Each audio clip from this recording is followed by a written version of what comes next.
A paz, irmãos. Vamos abrir a palavra do Senhor em Ruth, capítulo 3.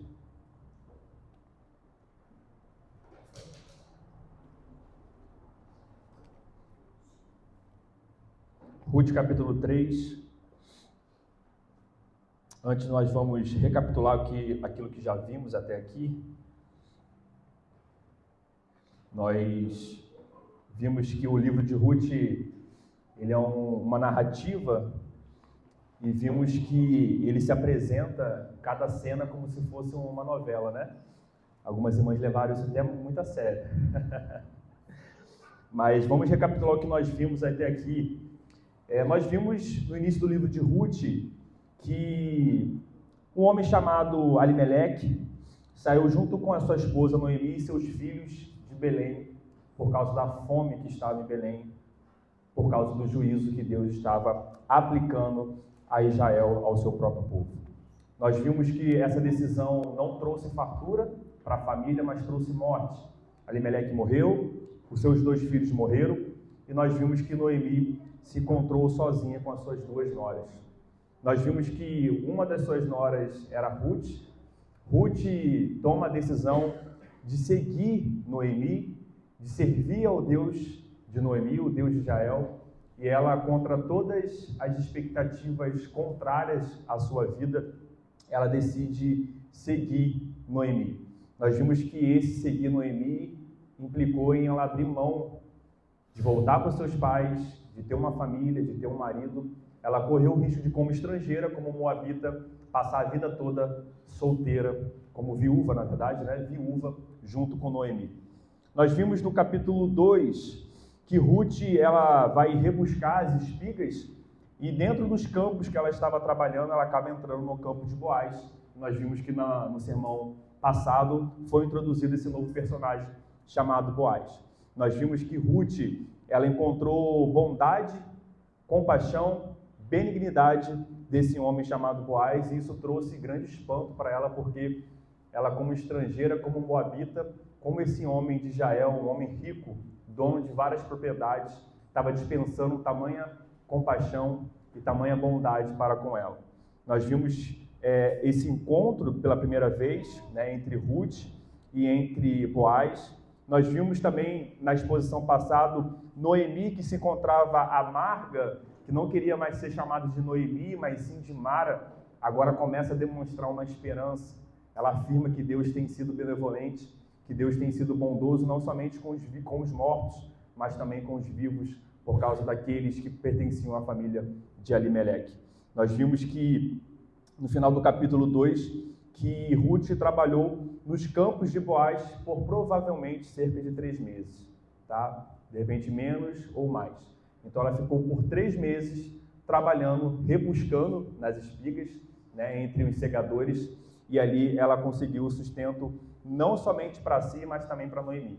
E nós destacamos isso no sermão passado, que Ruth ela tem se demonstrado uma mulher proativa, uma mulher virtuosa, uma mulher que não fica de mãos cruzadas esperando alguém fazer, mas ela, pela graça do Senhor, tem tomado a iniciativa. É bem provável que Noemi é uma idosa, que não poderia trabalhar.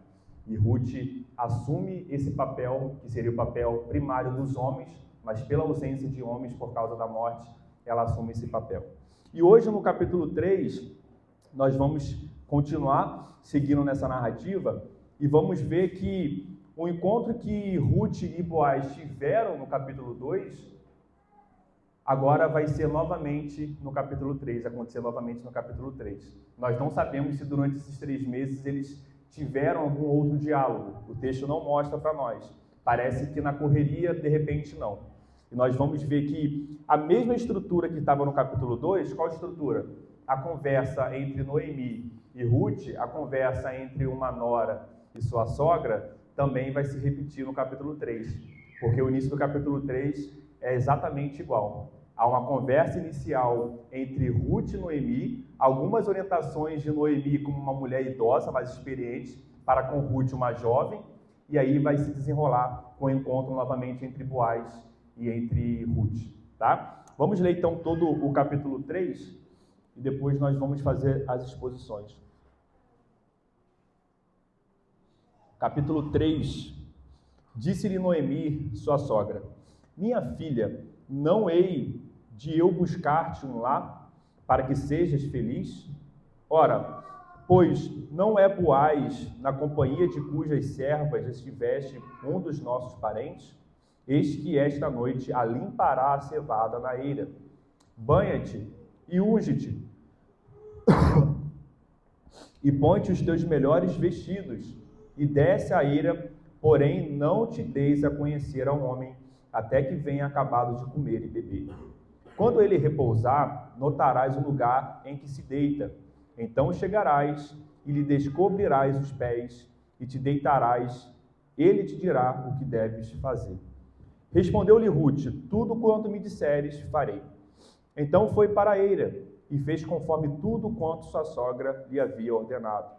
Havendo, pois, Boaz comido e bebido, e estando já de coração um tanto alegre, veio deitar-se ao pé de um monte de cereais.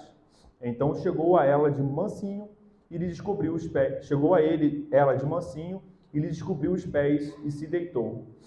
Sucedeu que pela meia-noite, assustando-se o homem, sentou-se, e eis que uma mulher estava deitada a seus pés. Disse ele: quem és tu? Ela respondeu: sou Rute, tua serva. Estende a tua capa sobre a tua serva, porque tu és resgatador. Disse ele: bendita sejas tu do Senhor, minha filha. Melhor fizeste a tua última benevolência que a primeira, pois não foste após jovens, quer pobres, quer ricos. Agora, pois, minha filha, não tenhais receio. Tudo quanto disseste eu te farei, pois toda a cidade do meu povo sabe que és mulher virtuosa. Ora, é muito verdade que eu sou resgatador, mas ainda outro resgatador há mais chegado do que eu. Fica-te aqui esta noite e será aqui pela manhã. Se ele te quiser resgatar, bem está, que te resgate. Porém, se não lhe apraz resgatar-te, eu farei, tão certo como vive o Senhor. Deita-te aqui até amanhã.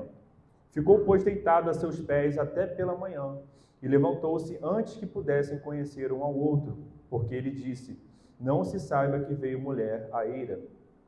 Disse mais: dá-me o manto que tens sobre ti, e segura-o. Ela o segurou, ele o encheu com 6 medidas de cevada, e lhe pôs às costas. Então entrou ela na cidade. Em chegando à casa de sua sogra, esta lhe disse: como se te passam as coisas, filha minha? Ela lhe contou tudo quanto aquele homem lhe fizera, e disse ainda: estas 6 medidas de cevada ele me as deu, e me disse: não voltes para a tua sogra sem nada. Então lhe disse Noemi: espera, minha filha, até que saibas em que darão as coisas, porque aquele homem não descansará enquanto não se resolver este caso até hoje. Até aqui, irmãos. Vamos, pela graça do Senhor, sermos expostos a esse capítulo 3. Vamos entender, né, mais a fundo aquilo que o Senhor tem a nos falar por meio da sua palavra. No começo do capítulo 3, nós já vemos que novamente se repete, como nós vimos, né, essa relação entre a sogra, Noemi, e Rute, a sua nora.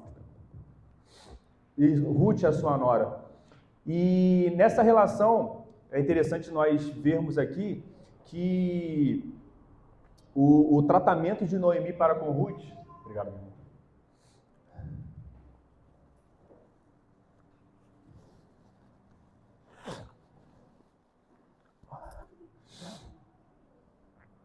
O tratamento de Noemi para com Rute é um tratamento de uma mãe com uma filha. E é importante nós entendermos esse contexto, onde Noemi demonstra o seu cuidado para com Rute, falando que no começo do capítulo que não haveria ela de buscar um lar para que ela seja feliz. Nós vemos aqui Noemi como uma idosa, uma mulher que se coloca como mãe de Rute e que demonstra e expressa um afeto para com Rute, preocupada porque ela entendia que a condição de Rute, caso ela viesse morrer, não seria uma condição favorável. Noemi está preocupada, ela é uma idosa. A qualquer momento ela pode ser chamada pelo Senhor, vir a falecer. O que seria de Ruth nesse contexto? E aí ela demonstra um plano para resolver esse problema de Ruth.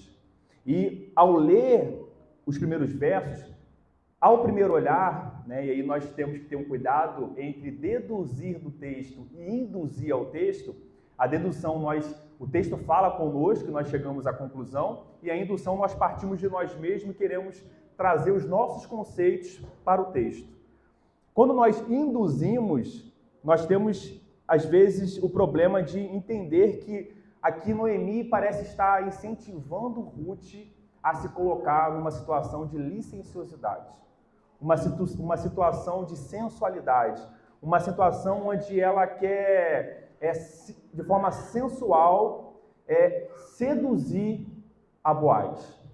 Mas quando nós entendemos o contexto do livro, nós temos visto que Noemi é uma mulher idosa, nós temos visto que Noemi tem demonstrado afeto e amor para com Ruth, e mais, a esse homem que Noemi se refere é um homem chamado Boaz, um homem que Noemi conhece, um homem que tem nesses 3 meses que Ruth tem trabalhado com ele, demonstrado ser um homem sério, ser um homem certo diante do Senhor.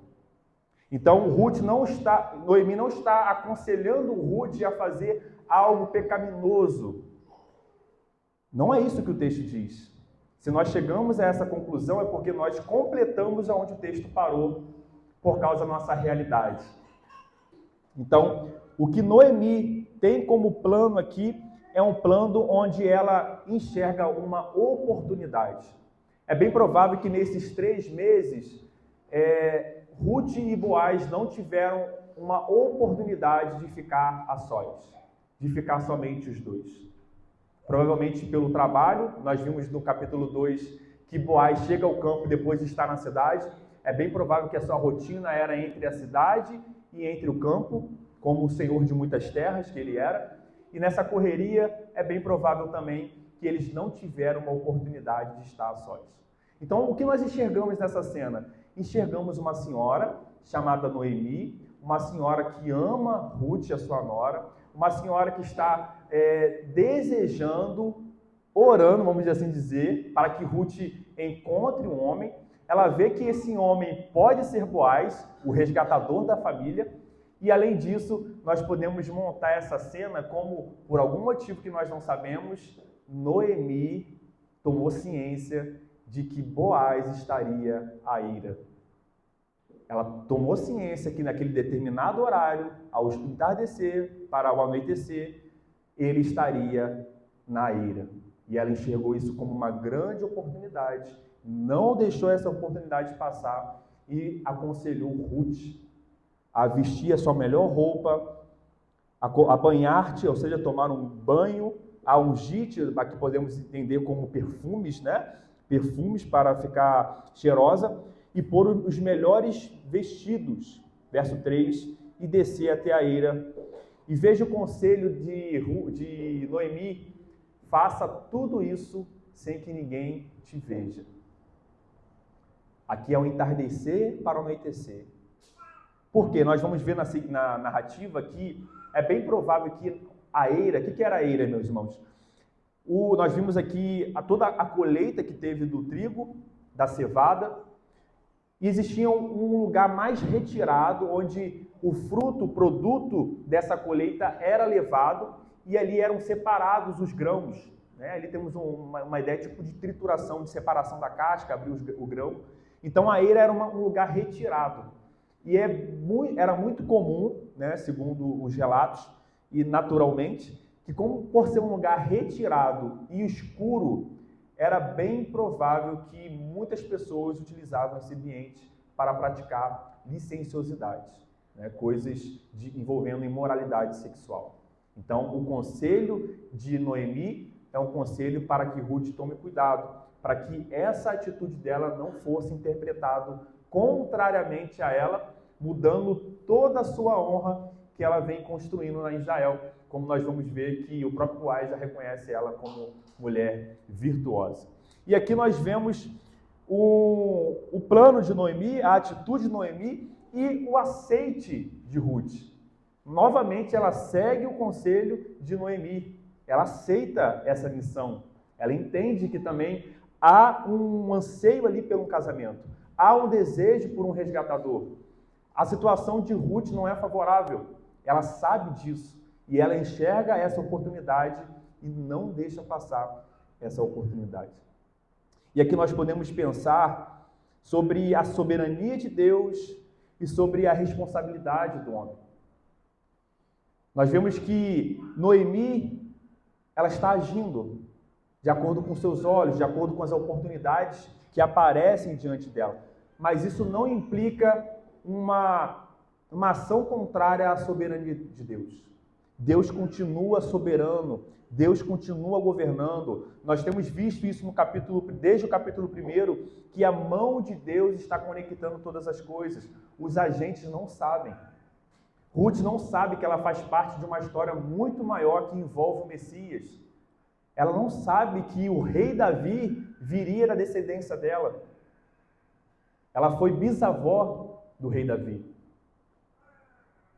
Ela não sabe, mas o Senhor, o Todo-Poderoso, e aqui o Deus Triuno, o Pai, o Filho, o Senhor Jesus Cristo e o Espírito Santo estão guiando todas as coisas para uma ascendência, uma genealogia que haveria de vir ungido de Deus, o nosso Senhor Jesus Cristo. Noemi tem um desejo, fruto de uma preocupação com Ruth, que ela fosse resgatada por meio do casamento. Ela não quer que essa oportunidade passe. E aqui fica uma questão para a gente pensar sobre como muitas vezes nós deixamos de agir quando deveríamos agir. Muitas vezes nós somos chamados o tempo todo a ter um comportamento ativo, um comportamento proativo, e nós agimos passivamente. E descansamos porque entendemos que o Senhor é soberano e Ele está fazendo todas as coisas. Mas são coisas distintas, que não são contrárias. Eu lembrei de um filme onde havia dois personagens, um filme com filosofia oriental, não cristão, mas muito interessante a reflexão desse filme, porque existiam dois personagens, um ocidental e um oriental, na época dos samurais, o fim ali do século XVIII e início do século XIX, começo do século XIX, 1800 e pouco. E essas duas culturas distintas, o oriental ele defendia durante todo o filme a existência de um destino. Ele entendia que todos os homens nasciam com um destino elaborado por uma divindade. Os homens eram predestinados. O ocidental americano não cria nisso.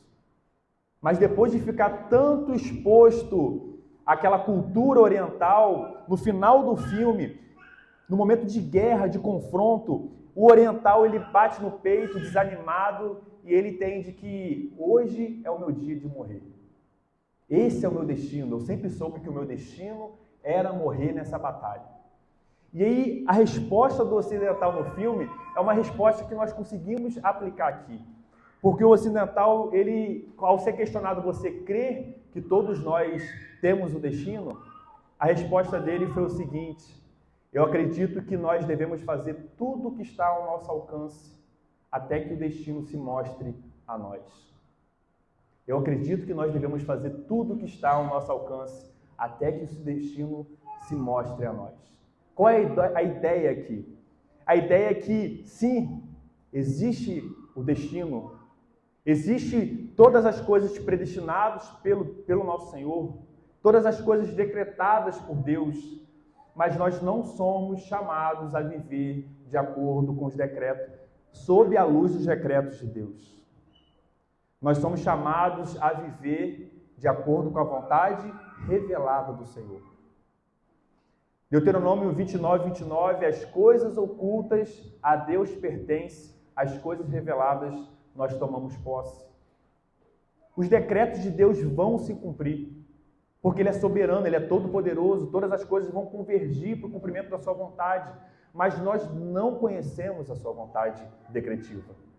Nós não sabemos todos os decretos de Deus para a minha vida, para a sua vida, para a vida dos homens. Isso foi ocultado de nós, isso pertence somente ao triuno Deus. Mas o Senhor nos chama a viver uma vida de acordo com a sua vontade preceptiva, de acordo com a sua vontade que é manifesta nos seus preceitos, nos mandamentos que Ele revela a nós. Então, assim como esse ocidental falou que, na verdade, ele deveria fazer tudo o que fosse possível para ganhar aquela guerra até que o destino se mostrasse a ele, a sua morte ou a vitória, nós devemos fazer tudo para a glória de Deus. Nós devemos agir de acordo com a sabedoria que vem de Cristo, entendendo que nós tomamos decisões, devemos tomar decisões que glorifiquem a Deus. E aqui, aplicando no contexto de Ruth, nós devemos sempre explorar as oportunidades que o Senhor nos dá. Seja uma oportunidade de emprego, seja principalmente, acima de tudo, uma oportunidade de compartilhar o Evangelho. Quando nós acordamos até a gente dormir, o Senhor tem nos dado várias oportunidades. Oportunidade de dizer não para o pecado. Oportunidade de dizer sim para Ele. Oportunidade de ler a palavra dEle. Oportunidade de orar. Oportunidade de dizer palavras de bênçãos para o próximo. Oportunidade de ser instrumento de edificação para a vida do próximo. Oportunidade de amar o nosso próximo. Oportunidade de não nos irarmos de forma pecaminosa. O Senhor tem nos dado oportunidades. E muitas vezes nós temos agido de maneira passiva, muitas vezes de maneira preguiçosa. E nós aprendemos com Ruth e Noemi, com essas duas mulheres, que elas não perderam a oportunidade. Elas não ficaram em casa, sentadas, dormindo, comendo o pão da preguiça, como nós vimos no capítulo 2, esperando que o resgatador fizesse a parte dele. Ela entendeu que deveria agir. E nós aprendemos isso com essas duas mulheres. E lembramos que sim, Deus é soberano. Sim, Deus decretou todas as coisas vão convergir para a sua glória de modo muito sábio, de modo que está fora e acima da nossa compreensão, mas Deus nos chama à nossa responsabilidade. Deus nos chama a aproveitarmos as oportunidades. Deus nos chama a viver uma vida que glorifique a Ele, longe da preguiça, mas nos alimentando nele. Esse é o primeiro ensino que nós podemos tirar dessa primeira parte do início do capítulo 3. E do verso 6 em diante, depois de Noemi passar para Ruth as instruções e o seu plano para que ela finalmente encontrasse um casamento em Boaz, nós vamos ver do verso 6 em diante esse plano sendo colocado em prática por Ruth. E aqui nós vamos ver que Ruth, pela sua conduta, ela demonstra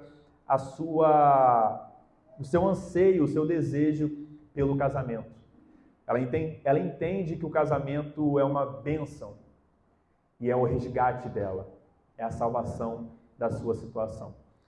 Verso 6 em diante, nós vemos então que foi para a eira, conforme Noemi havia instruído a sua sogra. Havendo, pois, Boaz comido e bebido, veja a sagacidade de Noemi. Ela entendia que para que o plano viesse a dar certo, haveria um momento específico para que Ruth encontrasse Boaz. Nós estamos falando de um homem que estava à eira, trabalhando por muitas horas, provavelmente durante todo o dia junto com seus servos. Se Ruth encontrasse ele ainda cansado, o seu plano poderia não dar certo. Porque um homem cansado, um homem com fome, ele não discerne bem as coisas. Um homem com fome não discerne bem as coisas. E nós vemos a sabedoria de Noemi, porque elas falam que espera ele comer, ele beber, que aí sim você vai pegar ele em um momento propício para que ele te ouça e para que ele seja compassivo. E é justamente isso que acontece. Verso 7, Boaz ele comeu, Boaz ele bebeu, já estando alegre demonstra que provavelmente era vinho, ele não chegou ao ponto de ficar embriagado, certo? Ele não ficou embriagado, mas ele ficou um pouco alegre. Não chegou a pecar, mas estava de coração alegre.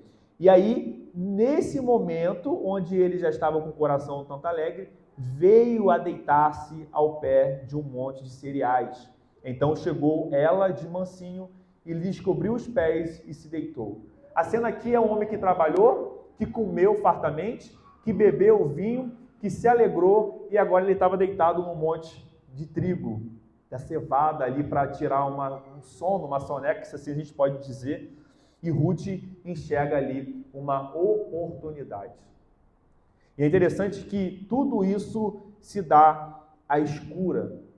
E o autor de Ruth, o escritor de Ruth, ele está preocupado com os detalhes da narrativa, e nós podemos notar isso que no verso 8, os irmãos olharem no verso 8, sucedeu que pela meia-noite, já está escuro, já ninguém vê mais ninguém, ninguém reconhece mais ninguém, nós estamos falando de um período antes da eletricidade, certo? Hoje, para nós, qualquer horário a gente tem luz. A gente está falando de um período antes da eletricidade.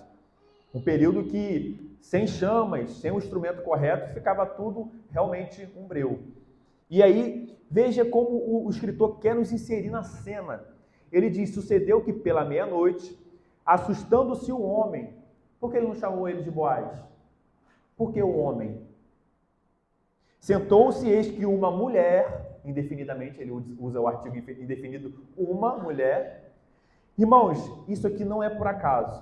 Ele poderia falar Boaz, ele poderia falar Ruth, mas o escritor, com a sua técnica literária, querendo nos imergir à história, ele entende que até a luz aparecer, ou até as pessoas se revelarem, ninguém sabe quem está nessa cena.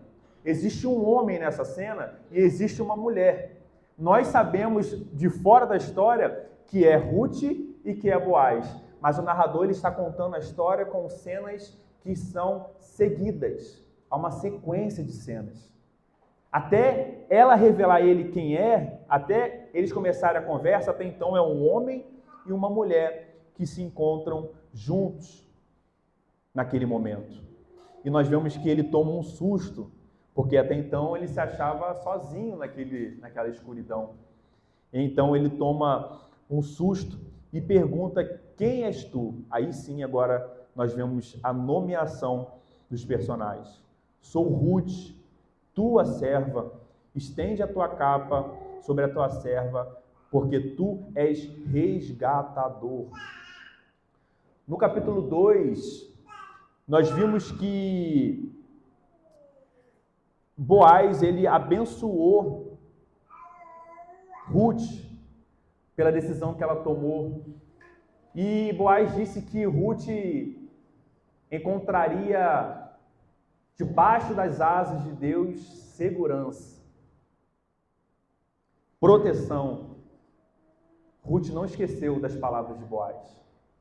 É como se Ruth estivesse agindo assim. Não tem aquela oração que você fez naquele nosso primeiro encontro, onde você disse que eu encontrei no Deus de Israel, debaixo das suas asas, proteção? É como se ela estivesse pedindo que ele fosse o instrumento dessa oração que ele havia feito. Ela entendeu que a proteção no Deus de Israel seria instrumentalizado por meio da vida de Boaz. Ela vai além do que Noemi havia dito. Ela se deitou aos pés, mas antes que ele viesse a dar qualquer tipo de direcionamento, ela agiu lembrando daquela conversa que eles haviam tido pela primeira vez. E aí, ela coloca e lembra que ele é resgatador. Nós vimos isso no capítulo 2 de forma superficial, mas existia no antigo Israel uma prática do levirato, o casamento por levirato. Não sei se os irmãos lembram da história de Tamar e Judá. Tamar era uma das suas noras, e ela perdeu o seu marido, filho de Judá. E nós vemos a narrativa ali que o filho mais velho, o mais próximo, tinha que assumir o compromisso com a viúva do filho para deixar descendentes para ela, porque o descendente seria o resgatador, seria o salvador. Nós estamos falando de uma época onde as mulheres não trabalhavam, não havia uma subsistência, não havia um Estado consolidado como é hoje. Homens protegiam as suas famílias. E a proteção aqui não era somente naquilo que envolve comida, mas era a proteção contra a violência. É por isso que ter muitos filhos significava uma família próspera, porque muitos homens haveriam de trabalhar, isso estava ligado à prosperidade daquela família. Muitos homens poderiam como negociar a porta, como o salmista diz, porque haveriam muitos homens, isso demonstrava força para negociar com outras famílias.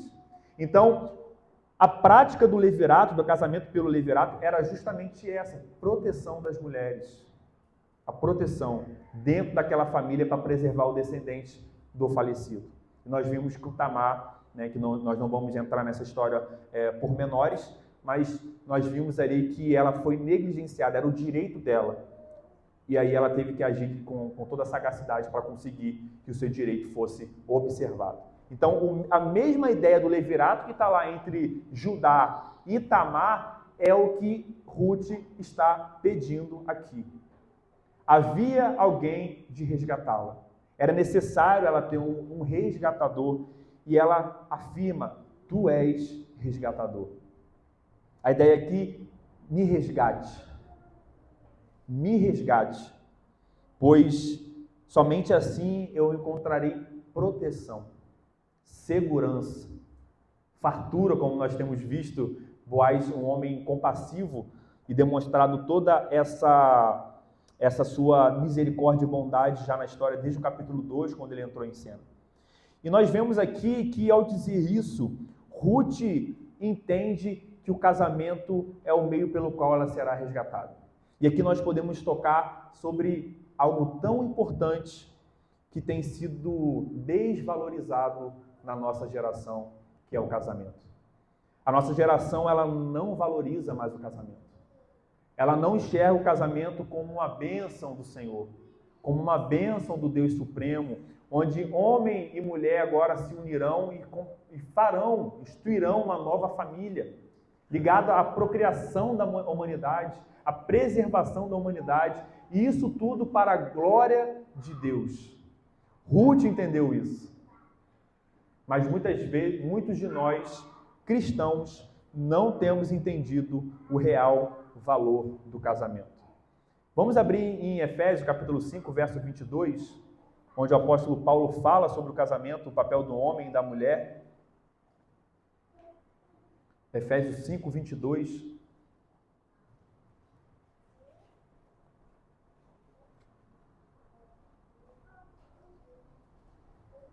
As mulheres sejam submissas ao seu próprio marido, como ao Senhor. Porque o marido é o cabeça da mulher, como também Cristo é o cabeça da igreja, sendo este mesmo o salvador do corpo. Veja, a submissão da mulher é comparada à submissão da igreja, ou seja, o papel da mulher no casamento é equiparado ao papel da igreja em relação a Cristo, o noivo. Como, porém, a igreja está sujeita a Cristo, assim também as mulheres sejam em tudo submissas ao seu marido.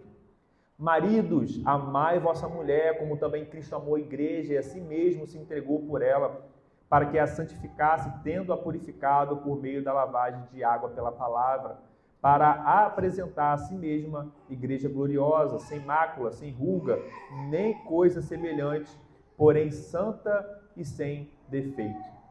Assim também os maridos devem amar a sua mulher como ao próprio corpo. Quem ama a esposa, a si mesmo se ama, porque ninguém jamais odiou a própria carne, antes a alimenta e dela cuida, como também Cristo faz com a igreja, porque somos membros do seu corpo. Eis porque deixará o homem a seu pai e a sua mãe, e se unirá à sua mulher, e se tornarão os dois uma só carne. Grande é este mistério, mas eu me refiro a Cristo e à igreja. Não obstante, vós, cada um de per si, também ame a própria esposa como a si mesmo, e a esposa respeite ao marido. Cristo, quando vai falar sobre o divórcio em Mateus, nos evangelhos, antes de falar sobre o divórcio, ele fala sobre casamento. E quando ele está passando orientações sobre o divórcio, ele lembra aos homens que a união entre homem e mulher foi feito pelo Senhor. Ele lembra que todas as vezes que o homem e a mulher fazem votos públicos de matrimônio diante dos homens, antes eles estão fazendo votos diante de Deus.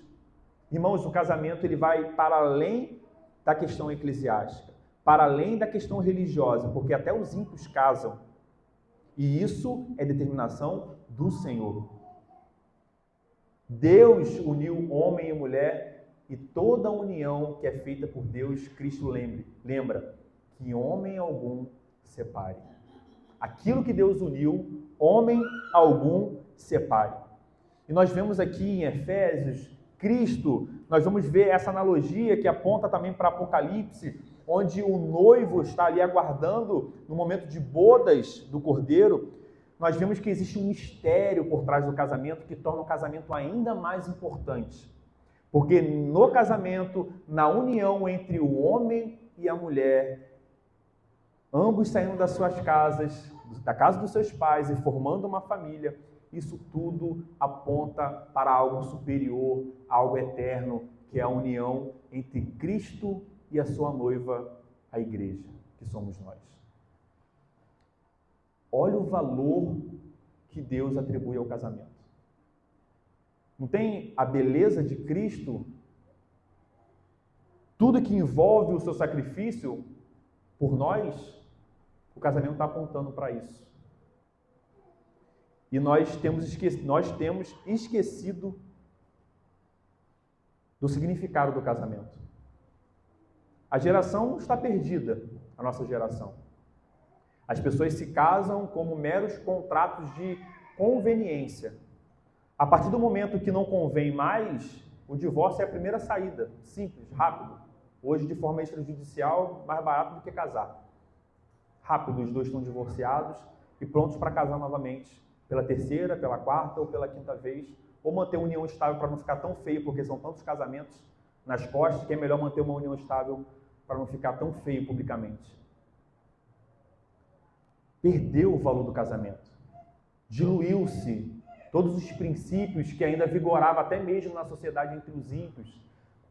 Irmãos, nós estamos falando de 50 anos atrás, um outro olhar, um outro comportamento, não longe de nós, dos próprios ímpios em relação ao casamento. A minha avó conta sobre licenciosidades praticadas e imoralidades sexuais praticadas antes do casamento, onde entendia que aquilo era um pecado mesmo entre ímpios, e o pai da menina ia até o rapaz, muitas vezes armado, colocava ele para conversar e ele era obrigado a assumir o compromisso com a menina que ele havia despojado antes do casamento. Porque entendia que ali era uma coisa séria. Entendia que aquilo que a mulher tinha para entregar ao homem, a sua virgindade, era valoroso. E não poderia ser entregue a qualquer pessoa sem assumir um compromisso. E hoje o que nós temos na igreja? Jovens que estão em fornicação. Jovens que estão tendo relacionamentos sexuais como se fosse normal antes do casamento. Jovens que não buscam o casamento para glorificar a Deus, mas o casamento como uma mera conveniência de um processo que começou de forma pecaminosa e pode culminar no casamento ou pode terminar ali mesmo, cada um seguir o seu caminho. Nós, Igreja de Cristo, muitas vezes temos cooperado para diluir os valores do casamento, porque dentro de nós, dentro das nossas igrejas, o índice de divórcio tem sido altíssimo. Crentes têm se divorciado por incompatibilidade de gênios. Nós vemos pessoas que estão casando cujo homem não entende que ele representa Cristo nessa união. E Cristo jamais abandona a noiva. Paulo diz isso aqui. Cristo cuida da noiva. Cristo cuida da sua esposa, da noiva. O homem deve cuidar da sua esposa.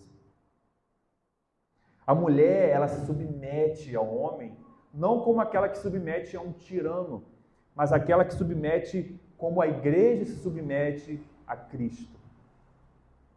E veja quando os papéis são cumpridos pelo homem, entendendo que ele representa o Senhor Jesus Cristo nessa união, e a mulher que ela representa a noiva de Cristo, a igreja, nessa união, onde o homem é chamado a ser uma autoridade, mas não tirana, mas uma autoridade que está pronto e apto a morrer pela sua esposa, como Cristo faz pela igreja.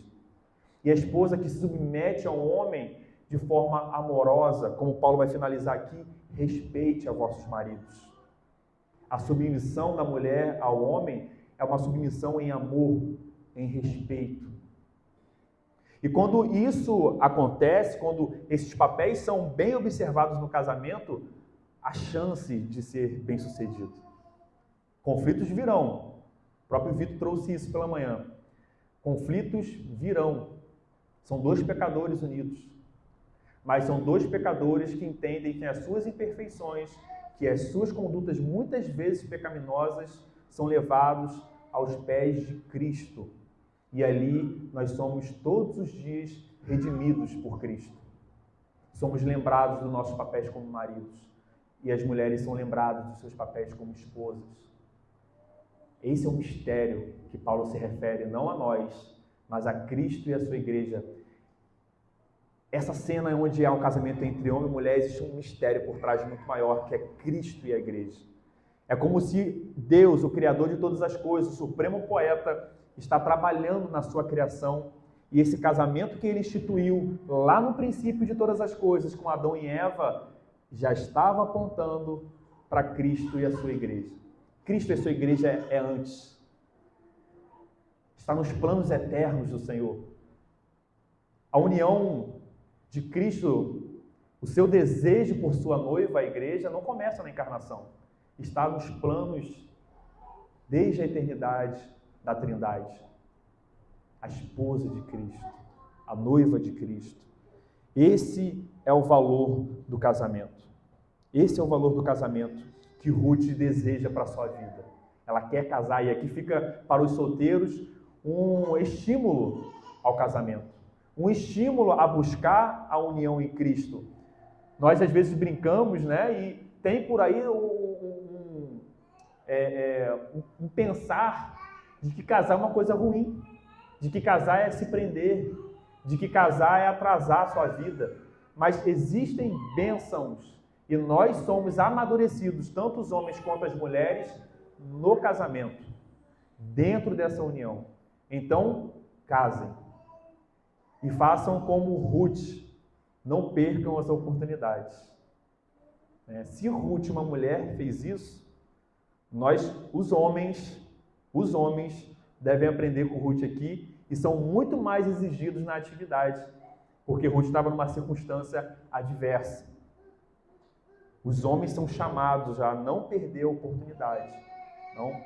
Existem os congressos e tudo mais para aproveitar as oportunidades, né? Não deixar passar, casando sempre no Senhor, né? Não em julgo desigual. E nós seguimos aqui no verso 10.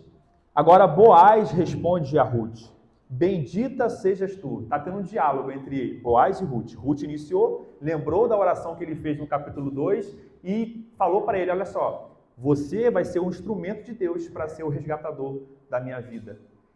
Em ti eu encontrarei proteção e segurança, como você disse na sua oração, na segurança e na proteção debaixo das asas do Deus de Israel.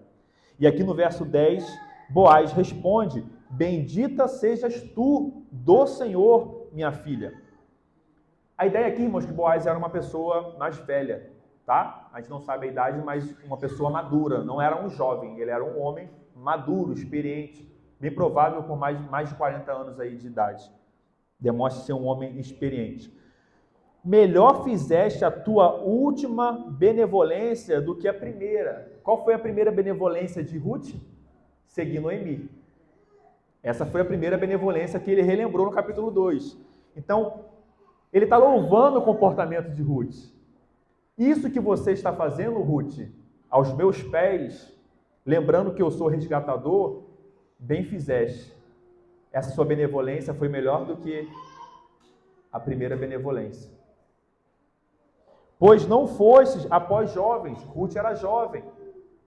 Ela poderia ter ido atrás de jovens, quer pobres, quer ricos.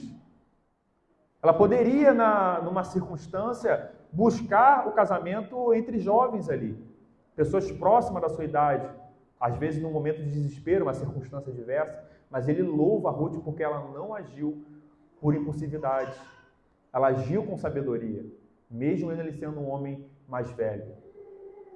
Ela buscou esperar a oportunidade aparecer e agiu, como ele vai dizer no verso 11, agora, pois, minha filha, não tenhas receio.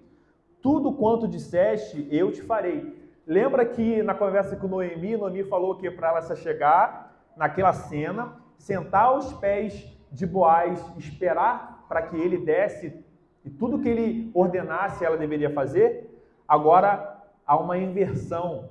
Boaz está dizendo que tudo que ela disser, ele faria.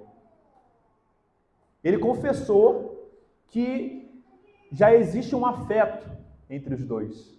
Ele ouve a proposta de Ruth, um clamor de Ruth, melhor dizendo, um clamor de Ruth por um resgatador, e ele se coloca como um homem que tem demonstrado piedade, compaixão, e agora uma compaixão que vai além de uma compaixão apenas para o próximo, mas de alguém que já tem olhado para Ruth como uma possível esposa. Pois toda a cidade do meu povo sabe que és mulher virtuosa. Essa moabita, essa estrangeira que saiu de Moabe e entrou em Israel, correndo todos os riscos que ela correu, ela agora estava com uma boa fama nesses meses que se passou. As pessoas da cidade, como diz o provérbio, a mulher virtuosa ela é louvada pela sociedade. Todos sabem os seus feitos. Aqui Ruth tem sido vista assim em Israel. Uma moabita, uma gentia, tem sido louvada entre os homens por causa do seu bom proceder. Mulher virtuosa. Ora, é muito verdade, verso 12, que eu sou resgatador. Ele é resgatador. Ele é um dos parentes de Elimeleque que poderia resgatar a família. Ele é um dos parentes. Mas ele traz uma notícia que pode desanimar Ruth. E aqui, aquela expectativa que se cria é como se fosse um balde de água fria que é jogado logo em seguida. Porque ele confessa ser realmente um resgatador. Isso deve ter alegrado o coração de Ruth. De fato, então ele vai me resgatar conforme o meu clamor. Mas ele diz, mas ainda há outro resgatador, há mais chegado do que eu. Existe um outro parente mais próximo do que Boaz.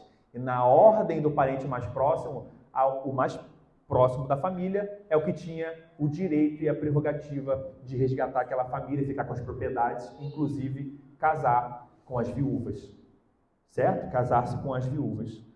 Então, existia agora um homem, um outro resgatador, e ele diz, fica-te aqui esta noite, será que pela manhã, se ele te quiser resgatar, não depende mais de mim.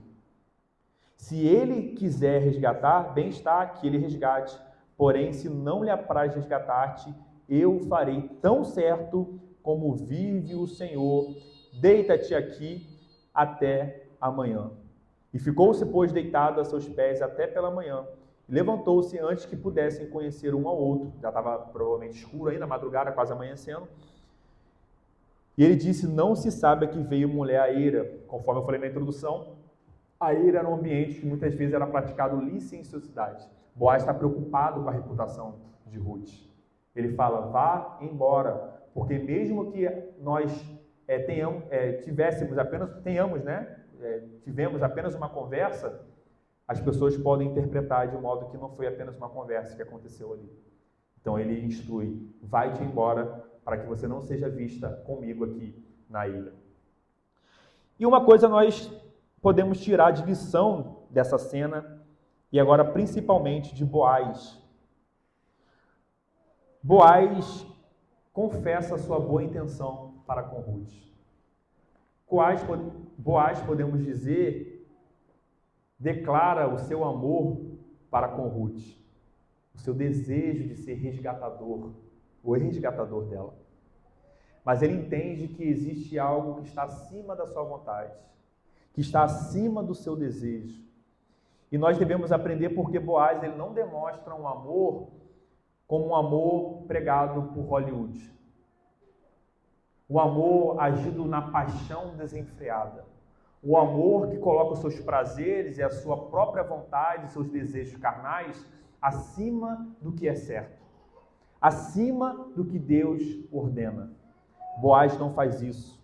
Ele não se entrega à impulsividade, mas ele subordina o seu desejo e a sua vontade de casar com Ruth à vontade do Senhor. E nós somos chamados a agir como Boaz. Nós somos chamados a controlar os nossos desejos e a nossa impulsividade e colocar aos pés de Cristo. E entender que a nossa vontade deve estar subordinada à vontade do Senhor. Nós devemos entender que a nossa vontade, antes de tudo, deve glorificar o nosso Deus. E Boaz demonstra isso, um amor sério, um amor que não frouxa com a injustiça, um amor que busca a verdade, um amor que busca honrar a Deus. O que nós aprendemos muitas vezes é homens, mulheres que agem na impulsividade. É pregado nos filmes e nas novelas que se aquilo te faz feliz, se entregue a isso. Afinal de contas, esse é o melhor bem que um homem pode ter, que a mulher pode ter, é ter os seus prazeres satisfeitos. Mas Boaz ensina algo muito diferente na palavra do Senhor. Porque nós somos satisfeitos no Senhor. A primeira pergunta do catecismo é: qual o principal fim do homem? O principal fim do homem é glorificar a Deus e deleitar-se no Senhor para sempre. O nosso deleite, ou seja, o nosso prazer, a satisfação dos nossos desejos, a satisfação plena nós encontramos somente no Senhor, somente em Deus. E Boaz nos deixa esse ensino. Ele não agiu por impulsividade. Ele não pegou Ruth e coabitou com ela ali. E vamos ver o que vai acontecer. As coisas daqui para frente vão se acertando. A gente foge daqui. Eu sou um homem rico, cheio de posses. Tenho grande influência aqui. Eu vou resolver isso. Não. Existe uma ordem de ser. Antes de mim existe um outro resgatador. E ele tem a prioridade. E agora não depende mais de mim e também não depende mais de você. Agora depende dele agir. Se ele não te resgatar, eu irei te resgatar. Tão certo, né? Ele afirma aqui, faz um juramento. Tão certo. Verso 13, eu farei tão certo como vive o Senhor. Deita-te aqui até amanhã, ou seja, descanse. Calma o seu coração. E nós vemos que a sequência da narrativa, que não vai trazer uma conclusão hoje, nós não saberemos hoje quem foi o resgatador de Ruth, né? Não vou dar spoiler de 3.000 anos atrás. Nós não sabemos quem foi o resgatador de Ruth, né? Até aqui, pela escrita do narrador, mas nós vemos então que na sequência Ruth vai embora. Boaz demonstra mais uma vez a sua compassividade, porque ele enche aquela coberta, né, aquela roupa que estava sobre ela, simbolizando ali proteção. Ele enche de alimentos e ela volta para Noemi, igual foi no capítulo 2. Ela volta para Noemi e Noemi novamente questiona o que aconteceu lá. E ela relata todas as coisas que havia sucedido. E aí há uma afirmativa aqui muito interessante, no verso 18 de Noemi. Espera, minha filha, até que saibas em que darão as coisas. Ou seja, as coisas estão fora do nosso controle agora. Espera. Porque aquele homem, ou seja, Boaz, não descansará enquanto não se resolver este caso ainda hoje. e aqui fica uma aplicação para nós, os homens. Boaz tem uma fama, uma boa fama, uma fama de um homem que soluciona problemas. Um homem que não é preguiçoso, um homem que não é compassivo, que não é passivo, um homem que não foge para resolver problemas. Noemi fala, olha, esse homem descansa, porque ele não vai sossegar enquanto ele não tiver uma resposta sobre isso. Nós, homens, somos chamados também a agir de tal maneira. Somos chamados a sermos os solucionadores de problemas do nosso lar. E às vezes nós temos falhado nisso. Nós temos postergado aquelas tarefas que cabem a nós. Nós temos muitas vezes agido comendo também um pão da preguiça. Às vezes nós achamos que o fato de nós sairmos para trabalhar, isso é suficiente. E nós não temos mais nenhum deveres para com a nossa família. Mas não. Nós somos chamados a solucionar os problemas, assim como Boaz. Nós devemos ser reconhecidos assim por nossas esposas. Não como postergadores que ficam adiando aquilo por muitos meses, mas como um homem que, na sua responsabilidade, que demonstra ser aquele que administra bem o seu lar, nós temos que construir a nossa também boa reputação na nossa família, nos nossos lares, como homens que realmente cuidam, como homens que as nossas esposas sabem que podem descansar e confiar que realmente existe um provedor que está cuidando de todas as coisas. Subordinado sempre a Deus e a sua misericórdia, mas naquilo que cabe à nossa responsabilidade, né? Muitas vezes nós postergamos. Fica aqui um ensino para nós. Então nós encerramos mais uma vez, mais um capítulo dessa novela de Ruth, desse livro de Ruth. E nós vimos algumas aplicações aqui, imediatas e menores. Mas nós temos sempre dito que um sermão, Cristo foi trazido aqui porque um sermão sem Cristo no Antigo Testamento é como se nós estivéssemos em uma sinagoga. Um sermão pregado no Antigo Testamento que não aponta para Cristo é um sermão judaico e não um sermão cristão. E agora nós vamos entrar para algo que é superior, para algo que Boaz fez, que podemos dizer que prefigura aquilo que Cristo faria 1000 anos depois, cerca de 1000 anos depois dessa cena. Nós estamos há mais de 1000 anos antes de Cristo. Estamos antes do rei Davi. Cerca de 1000 anos depois, aquilo que Boaz está prefigurando iria ser concretizado por meio da encarnação de Cristo e sua obra. E qual é a relação que hoje nós podemos traçar entre Boaz e entre o nosso Senhor Jesus Cristo? Nós vimos aqui que Boaz não colocou a sua vontade acima do que era certo. Boaz não colocou a sua própria vontade acima da vontade de Deus revelada nos mandamentos, nas ordens do Senhor para Israel. Tinha um certo a fazer. Da mesma forma, o nosso Senhor Jesus Cristo, ele também não buscou fazer a sua própria vontade. Quando nós vamos até os evangelhos, nós vemos aquela cena que antecipa ali a crucificação de Cristo no Monte das Oliveiras, ali em Lucas 22, nós vemos que Cristo está com os seus discípulos. Vamos montar essa cena. Cristo está com os seus discípulos. E o texto vai dizer que Cristo, naquele momento que está aproximando o seu sacrifício por sua noiva, pela igreja, ele se distancia dos seus discípulos, ele fala para os seus discípulos ficarem atrás, orando, ele se coloca distante, sozinho, se ajoelha, e o que ele pede ao Pai? Pai, se possível, afasta-te de mim esse cálice. Mas ele complementa, mas que seja feita a tua vontade.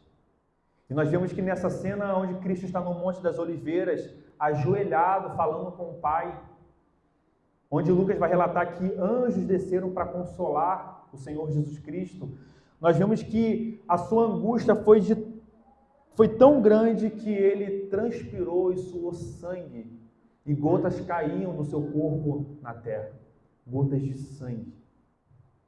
O Senhor Jesus Cristo, ele não buscou fazer a sua vontade. Ele não buscou o caminho mais fácil. Ele não buscou atalhos. O Senhor Jesus Cristo, ele buscou a todo momento fazer a vontade de Deus Pai. Mesmo que isso implicasse em tamanha dor e em tamanho sofrimento. Depois, o que se sucede no decorrer da narrativa, dos relatos, é um Cristo sendo abandonado por seus discípulos, é um Cristo onde Pedro o negou 3 vezes, é um Cristo onde Judas havia o traído, já havia se suicidado por conta disso, é um Cristo que estava sendo escarnecido no Sinédrio pelos judeus, um Cristo que estava sendo humilhado e açoitado pelos romanos. Esse é o Cristo sozinho, sofrendo por nós, que não buscou fazer a sua própria vontade. Um Cristo, Deus, que abriu mão de toda a sua prerrogativa como Deus, como nós vimos lá em Colossenses, Filipenses, para fazer a vontade do Pai, para cumprir a sua obra redentora. E ele cumpriu. Ele foi pendurado no madeiro 1000 anos depois, cerca de 1000 anos depois de Ruth. O Messias prometido pendurado no madeiro, sozinho, mas ainda assim, antes da sua morte, do seu sacrifício, a sua obra ser completada, a salvação encontrando os homens. Nós vemos o ladrão da cruz sendo encontrado ali, sendo salvo por Cristo, mesmo doendo, mesmo sangrando, mesmo contrito. E ele então cumpre a sua obra por nós. Ele morre, um justo morrendo por injustos, morrendo por pecadores. O Cordeiro. E quando nós traçamos aqui o casamento, que aponta para algo maior, Cristo faz tudo isso por causa da sua noiva. Em Apocalipse capítulo 19, o que é relatado ali para o apóstolo João? Um momento não mais onde Cristo está sozinho. Um momento onde Cristo não está mais nu, sendo cuspido. Um momento onde Cristo não está com a sua face desfigurada. Mas um momento de celebração por causa das bodas do Cordeiro. Cristo fez tudo isso por causa da sua noiva. E o relato de João é um relato onde agora a sua igreja, apontando para aquilo que há de vir ainda, aquilo que há de se cumprir ainda, mas que João teve o privilégio de ver por meio da revelação que Deus deu a ele, e que nós temos o prazer e o privilégio de saber do que ainda acontecerá, e ter a esperança nisso, porque a narrativa, a descrição do que João vê, é uma descrição que são chegadas as bodas do Cordeiro. Há uma grande celebração, as pessoas estão exultando, os santos estão alegres, os santos que foram salvos no Senhor, eles estão alegres porque o Deus que morreu, o Deus que sofreu, agora ele não está mais ensanguentado. Ele cumpriu a sua obra, ele ressuscitou ao 3º dia, ele ascendeu ao céu, está sentado à destra do Pai, e ele tem preparado todas as coisas desde a eternidade para que nesse momento a sua noiva se encontrasse ataviada, adornada. E com quê? Com linho finíssimo, resplandecente e puro. Vestes maravilhosas. E que vestes são essas? João fala que as vestes da noiva, que é a igreja de Cristo, são os atos de justiça. Toda a crueldade dispensada sobre Cristo foi necessária. Porque era necessário que Deus morresse. era necessário que o sangue de Deus fosse derramado de Cristo, para que as ofensas nossas, não tem aqueles pecados que nós cometemos todos os dias, que muitas vezes nós tendemos a diminuir a sua importância, como se fossem apenas pequenos pecados? Esses pequenos pecados que nós muitas vezes chamamos, foi o motivo de Cristo estar ensanguentado, com muitas dores, sofrendo e clamando e perguntando ao Pai: por que, Pai, me desamparaste? É isso que o meu pecado custou, que o seu pecado custou. Mas agora esse Cristo que cumpriu a sua obra, ele está assentado aos céus. E haverá um tempo disso aqui se cumprir, onde todos nós, aqueles que estão em Cristo, aqueles que confessam Cristo como o único Senhor e como Salvador, aqueles que, como Ruth disse a Boaz, afirma para Cristo: tu és resgatador. Esses estarão na grande celebração. Esses estarão exultantes, assistindo e participando do casamento do Cordeiro com a sua noiva, a igreja. Que venhamos lembrar que, se nós estaremos vestindo linho finíssimo, resplandecente e puro, lembremos que são os atos de justiça não praticados por nós. A obra de Cristo comunica à sua noiva, a nós, o corpo de Cristo, a igreja, os seus atos de justiça. Não há mérito para nós. Não há como nós sermos mais santos. Não há como nós barganharmos com Deus com uma vida moralmente aceitável. Não, é somente pelos méritos de Cristo que nós estaremos vestindo um linho finíssimo, que são os atos de justiça. Os atos de justiça do próprio Cristo, que pagou o preço. Como Paulo fala, ele é justiça de Deus. Que nós venhamos a nos lembrar disso, irmãos. De que por trás da história de Ruth, ou melhor dizendo, por meio da história de Ruth e Boaz, há algo maior que está sendo apontado. É algo maior, que é Cristo. Que é Cristo e aqui e a sua noiva. Nada é sem propósito, como nós temos dito aqui. Nós vamos ver no próximo capítulo que desde Judá até Cristo há um emaranhado de fios para nós, mas um lindo tapete para Deus, onde o tapeceiro tem encunhado cada fio aparentemente aleatório para nós, mas totalmente ordenados artisticamente pelo próprio Deus, que tem feito todas as coisas para a sua glória. E nós devemos apenas nos deleitar e participar da história do nosso Deus, como atores, apenas atores, não protagonistas, atores coadjuvantes. Nós não somos protagonistas da nossa história, como alguns dizem por aí. A nossa história aponta uma história, sim, do protagonismo de Cristo. Nós somos apenas seus servos e temos recebido bênçãos dele por causa da sua graça e misericórdia nesse teatro de Deus. Amém? Vamos orar. Senhor, nós te louvamos e te agradecemos, ó Pai.